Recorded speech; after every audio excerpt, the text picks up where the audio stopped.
Hey there, this is Perusia, Baclig here, and welcome to my 40-day Lenten journey reflecting upon the daily scriptures from our Mother Church.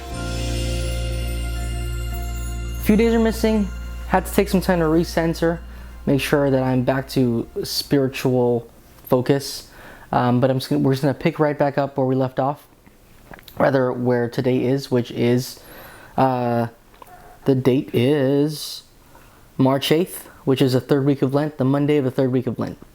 And that's day 20 for the series. So I want to jump right into the readings and kind of just start to reflect on it. The first reading comes from 2 Kings. Nehemiah is going to basically be healed by Elisha. And that's going to be the first reading. Hopefully you get a chance to read the readings before I go through them. The description, or in the description below, I always put the links to the readings, so in case you haven't read it yet, you can take your time to do a quick glance over it so that you know the story that we're reading. One of the best ways when you're reading scripture to get deeper into it is to check out the different perspectives of the different characters that are in whatever you're reading. And that's what I'm going to do today, is kind of just take a look at the perspectives of each of these characters. I'm going to start with Nehemiah. With Nehemiah, one of the interesting things to note about what he goes through is, for one, he is aware of the thing in him that needs healing. It's pretty obvious because it's leprosy, but he's aware of that, and he's aware that he needs healing. He was also, even though he's a high-ranking army commander that's successful, he was also humble enough, even though he's at a higher rank, to listen to a lowly servant girl who gives him the idea that he should go get healed. Where did she say? If only my master would present himself to the prophet in Samaria, he would cure him of his leprosy.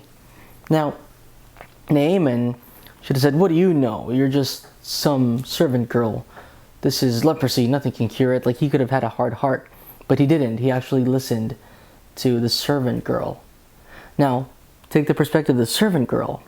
That's interesting too, because imagine, she had just been a girl that was captured from the land of Israel, who became a servant of Naaman's wife. So she's in the very bottom of the totem pole. She's a captured servant. First of all, she did not have to try to help Nehemiah, because why would you want to help someone that captured you, right? Secondly, her speaking up like that could get her in trouble, potentially. I mean, I don't know what the punishments are, but I mean, she could be taking the risk of speaking out of her place. But she took that risk. Interesting to note. So even just from these two characters, it's like, okay, are you aware of the things in your life? Am I aware of the things in my life that need healing? Like Naaman? And am I willing to listen to the different sources that God might send me this healing from? Taking the point of the servant girl, are you bold enough to proclaim truth to those people that are not necessarily good to you, and that are not necessarily where you're not in a position of any authority? Right now, we find ourselves in a type of world where it's very dangerous to proclaim the truth. So even just from those two perspectives alone, I can totally see how I can relate to that. Let me move forward down to the other characters. The king of Israel, when he received a letter from Naaman's lord saying, "I'm sending my servant Naaman to you that you may cure him of his leprosy," the king of Israel tore his garments. Because that's what they do when they get upset about something, right? He tore his garments, like, he's just trying to pick a fight with me. I'm not a god, is the paraphrase. How many times have we reacted that way when confronted with something that did not quite align with our personal truth. But here's the one tiny saving grace for that king of Israel. When he heard what Elisha had to say, which is, hey, don't tear your garments, chill out, dude, send him to me. The king of Israel had enough humility in his heart to listen to the prophet Elisha and send Naaman down. Now, Naaman goes to Elisha, right? And the way that Elisha wanted him to be healed was not what he expected. It's like, wait, what? You want me to go? Any river's good. Why do you want me to go to the Jordan River? Like, all these other rivers are nicer. Why?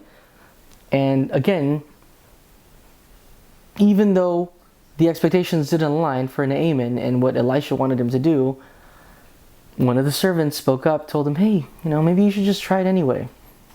And again, he was humble enough to try.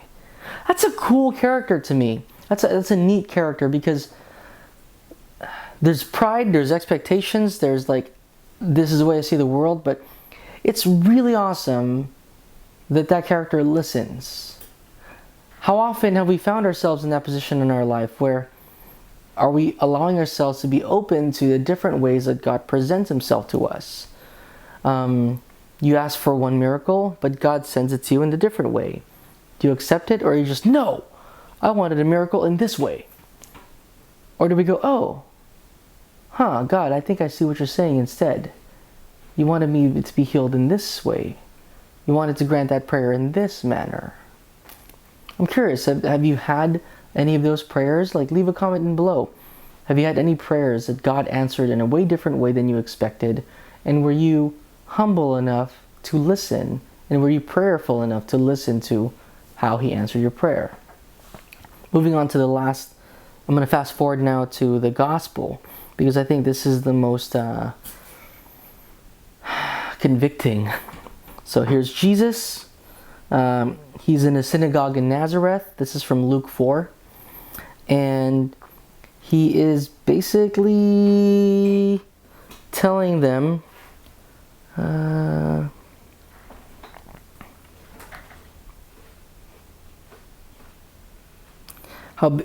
few people listen to Elijah and to Elisha, and how few people listen to these prophets, basically, and how that the people of the synagogue in Nazareth were doing the same thing. That they were not listening to his word, and only a few were going to be saved, just like what happened with the prophets in the past. Only a few were healed because only a few listened. And the people in the synagogue were very offended by Jesus. They were filled with fury. They rose up, drove him out of town, and led him to the brow of the hill on which the town had been built, to hurl him headlong. So they were going to try to kill him right then and there. They were so offended. Now, where can you relate to that? I think the world that we're living in, 2021, if you start to declare the truth, man, we are definitely pushed out and hurled. I've talked about it I might have talked about it in other episodes where I've been kicked out of different marketing forums because I did not adhere to the type of tolerances that they wanted me to adhere to. Same thing with other buddies of mine that are photographers. We are all afraid to say, like, oh, I voted for this person versus that person. We're kind of not allowed to believe anything unless it's the other person's relative truth. But we're not allowed to. Society doesn't want us to proclaim real truth anymore. Like, let's say there is one God and is Jesus in the Trinity. I'm a man. When I don't have a winky and I have the opposite thing, I'm a woman instead. Like that, those are two different sexes. We're not allowed to believe that anymore. I mean, that's controversial now to say. And we all fear the condemnation of the world around us, whether we're going to get fired from work or ostracized socially, whatever. But yet, here we see our master, Jesus, the one that we say we believe in, and that's exactly what's happening to him, is he's proclaiming the truth, and he is being vilified for it. And ultimately, he's going to pay the ultimate price of death on the cross. In a way, we almost are privileged to live in such such times that are so hostile to truth, because to be martyrs, which is an amazingly holy opportunity to have, is now at our fingertips, just from simply declaring what we believe into the world. So that's my challenge for myself and to you today, that look for yourself in all these characters and see where you can know what parts of yourself can need healing, know how to discern when that healing is being provided for you in ways that you didn't expect, know how to be like the servant who will speak up even when it's not their position and it's dangerous to do so. And just like that servant did for Naaman, Jesus, as a servant to his people, spoke up also about how they all could be healed. He kind of took the place of the servant and Elisha in the gospel, where he's telling people, it was a dangerous time to say that to the people, and he took that risk, just like Elijah did, just like that servant did. When can you be that servant to the people around you, to gently, lovingly declare the truth whenever the truth is needed to be declared? Pray for discernment in that. It's not always best to open our yaps. Sometimes it is best to love them from a distance through prayer. But pray for the discernment. Let us pray for the discernment to know when it is appropriate and when it's be most efficacious to bring ourselves or someone else closer to God by declaring the truth when it has to be declared. Well, that's all I got for today. I hope it wasn't too long-winded. I hope that you got something out of it. Again, if you did, feel free to do not smash, but gently tap that like icon, share it, subscribe to the channel, do all the usual stuff that all the other YouTubers ask you to do. And until next time, again, hopefully, pray for me that I can keep this going. It's not just for you, but it's for my own just spiritual well-being, that I'm trying to get the most out of Lent this year. And this is one of those kind of things. Thank you for listening, and I will see you in the next one. God bless.